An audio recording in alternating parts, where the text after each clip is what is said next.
ഇന്ന് ആഗസ്റ്റ് 6. എല്ലാവർക്കും ഇന്നത്തെ ദിവസത്തിൻ്റെ പ്രത്യേകത അറിയാം. ഓഗസ്റ്റ് 6 ഹിരോഷിമ ദിനമായാണ് നമ്മൾ ആചരിക്കപ്പെടുന്നത്.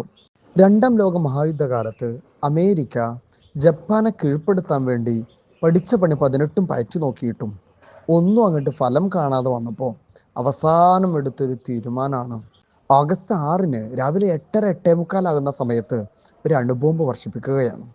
1,40,000-ഓളം ആളുകളാണ് അന്ന് തന്നെ അവിടെ മരണപ്പെട്ടു പോയത്. പിന്നീട് അതിൻ്റെ പ്രത്യാഘാതങ്ങൾ ഇന്നും അവിടെ തുടർന്നുകൊണ്ടിരിക്കുന്നു എന്നതാണ് നമ്മൾ മനസ്സിലാക്കേണ്ടത്. എന്തൊരു അവസ്ഥയായിരുന്നു അവർക്ക് നേരിടേണ്ടി വന്നിരുന്നത്. ആ ഒരവസ്ഥകളെക്കുറിച്ചും യുദ്ധത്തെക്കുറിച്ചും യുദ്ധം കൊണ്ടുണ്ടാകുന്ന ദോഷങ്ങളെക്കുറിച്ചൊക്കെ പ്രിയപ്പെട്ട മക്കൾക്ക് ഇന്ന് പറഞ്ഞു കൊടുക്കാനുള്ള അവസരം ഉണ്ടായി. MJSൻ്റെ GQ പ്രീ സ്കൂളിലും അതുപോലെ MJS പബ്ലിക് സ്കൂളിലും ഇന്ന് അസംബ്ലി സെറ്റ് ചെയ്യുകയും കുട്ടികൾക്ക് അതിൻ്റെതായ വശങ്ങളും ദൂഷ്യങ്ങളും അതുപോലെ എല്ലാ കാര്യങ്ങളും മനസ്സിലാക്കി കൊടുക്കാനുള്ള ഒരു അവസരം കൂടെ ഇന്നുണ്ടായി എന്നത് വല്ലാത്തൊരു സന്തോഷം തന്നെയാണ്. അണുബോംബിട്ട് ജപ്പാനെ നശിപ്പിക്കുക എന്നത് ജപ്പാൻ്റെ ഏറ്റവും പ്രധാനപ്പെട്ട തീരദേശ പ്രദേശമായ ഒരു സ്ഥലമാണ് ഹിരോഷിമ. ആ ഹിരോഷിമയിൽ